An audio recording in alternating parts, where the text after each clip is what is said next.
So this is going to be another episode of my What Happened series. But before we get into it, make sure you guys are clicking that like button because, kind of helps your boy out a little bit, you know what I'm saying? You know what I'm saying? But anyways, let's get into it. So this one hits a little bit closer to home for me. And today we are talking about, you guessed it, the Hulk. Now, the reason I say that this one hits a little closer to home for me is because the last time that my family all went out to enjoy a film together was back in 2008 when we all saw The Incredible Hulk. And let me say this, guys.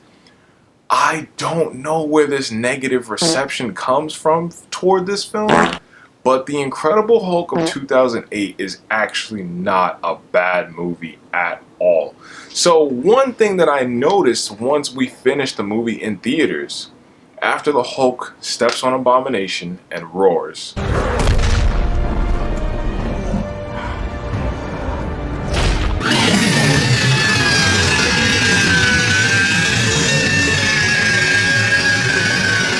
the entire audience was clapping and they lit up, and it was just a feeling of overall excitement and joy for what's to come next. Where do we go with the Hulk? Where do we go with the MCU? Because at the end of the Hulk, remember, you see Tony Stark, and we're building up this universe. And we're all just so excited to see the next story of the Incredible Hulk. They finally got the Hulk right from Marvel. And then years later, we are at this point with the Hulk. Come out! Come out! Come out!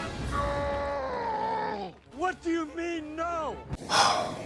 Boy, where do I begin? So Marvel, what happened to the Hulk? And I understand that Marvel does this thing where they make these jokes, or in their films they write little jokes, or some of their films have a lot more jokes than others.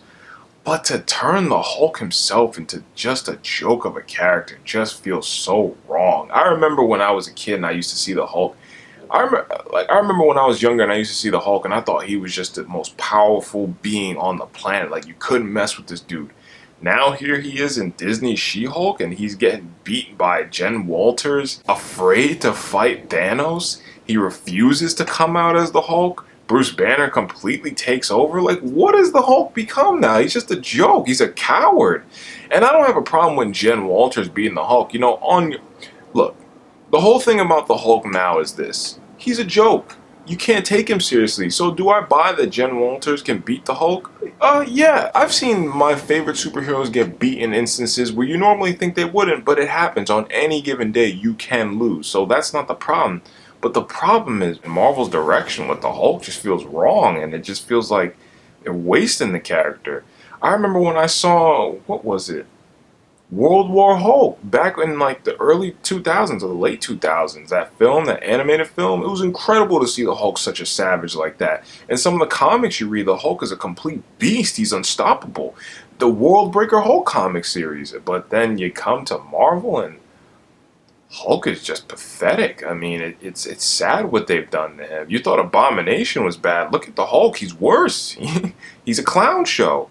So Marvel, my final question to you is, what happened to the Hulk? Bring him back. Bring back the Hulk that we all saw in that 2008 film. And this is why a lot of people prefer Edward Norton's Hulk to Mark Ruffalo's. Because Edward Norton's Hulk was shown to be a true Hulk figure.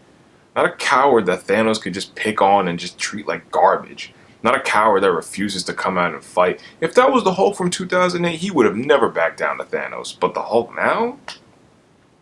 We haven't seen the true Hulk since that one moment in Avengers Infinity War when he screamed no that he didn't want to come back. Marvel, you got a lot of cleaning up to do. And if you're going to start sooner than later, make sure you start with the Hulk before anybody else. So that being said, guys, that's all I got.